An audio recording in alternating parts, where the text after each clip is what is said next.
In the heart of Delhi, a shadow loomed over countless families as a single, ruthless predator wreaked havoc. Ravinder Kumar, a man who shattered the lives of over 30 families, operated under the cover of darkness, leaving a trail of fear and anguish. His reign of terror, spanning nearly a decade, was only uncovered when one of his most heinous acts led to his downfall. In July 2015, the peaceful neighborhood of Begumpur in northwest Delhi was rocked by a horrific crime that would unravel a dark and sinister truth. A 6-year-old girl, known for her bright smile and innocent curiosity, went missing one evening while playing near her home.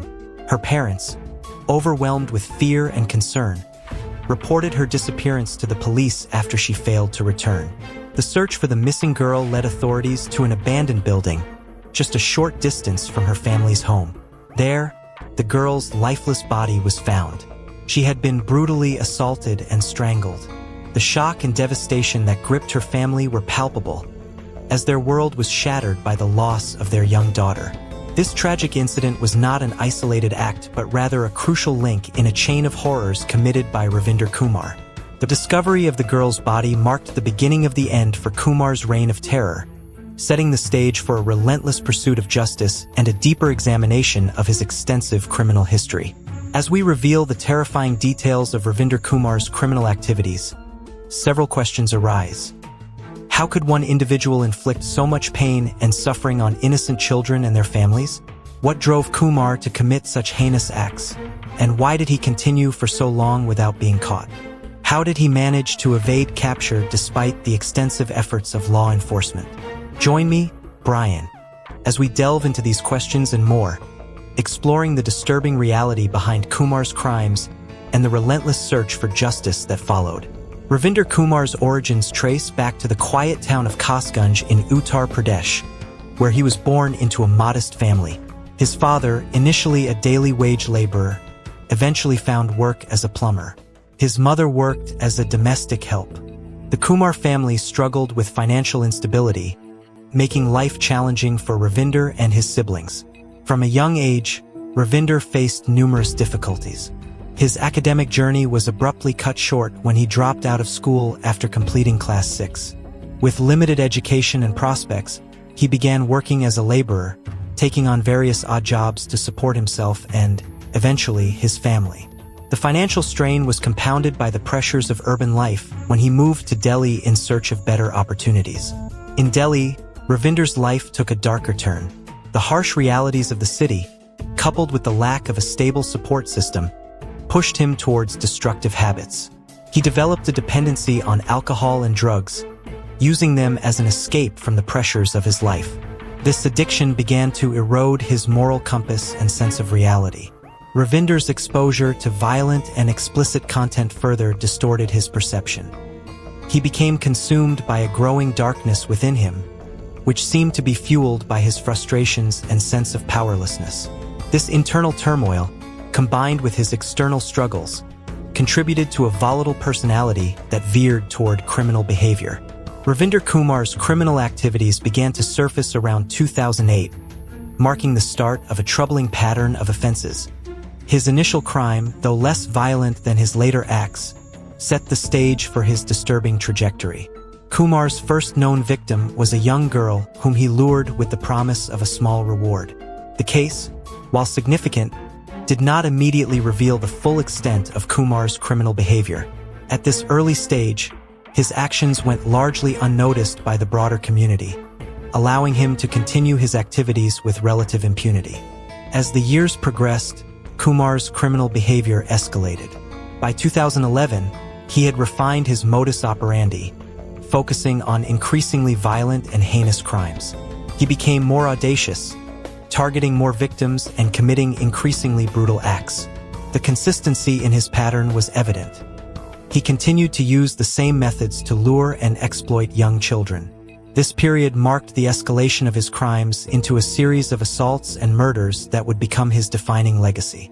Despite the rising number of victims, Kumar's criminal activities remained under the radar of law enforcement for a significant period. The sporadic nature of his attacks, coupled with his careful selection of targets, made it difficult for authorities to connect the dots between the various incidents. His ability to move between different areas without leaving a clear trail further complicated the investigation. Ravinder Kumar earned the moniker the Toffee Serial Killer due to his distinctive and chilling method of luring victims. His modus operandi involved a carefully crafted approach designed to gain the trust of young children. Kumar often approached his victims with a seemingly benign offer, such as a piece of candy or a small toy. This tactic exploited the innocence and trust of his young targets, making it easier for him to gain their compliance. Once he had established trust, Kumar would lure the children to a secluded location. His ability to blend into his surroundings and appear harmless was a critical element of his strategy. He carefully selected areas where he could act without drawing attention, using public spaces or quiet streets where he was less likely to be noticed. This allowed him to operate with a degree of anonymity, further complicating efforts to track his movements. The brutality of his crimes became evident as he moved from abduction to assault and murder. The heart-wrenching reality of Ravinder Kumar's reign of terror is brought to light through the stories of his innocent victims. Each child, under 14 years old, had a life full of promise and potential, tragically cut short by Kumar's monstrous actions. Rupali Varma, a 6-year-old girl, was one of Kumar's youngest victims. Living in a modest home with her parents in Begumper, she was described by her family as a bright and cheerful child who loved playing with her friends. On July 14, 2015, she went missing after leaving to relieve herself in a nearby field. Her disappearance sent shockwaves through her tight-knit community.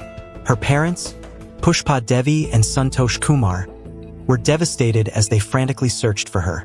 The following day, her lifeless body was discovered in an abandoned building, a scene of unimaginable horror for her grieving family. This case became a pivotal moment in Kumar's capture, highlighting the profound impact of his crimes.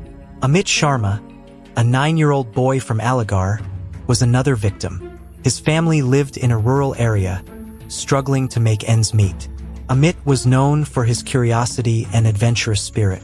He went missing in 2010, and his body was later found in a secluded spot.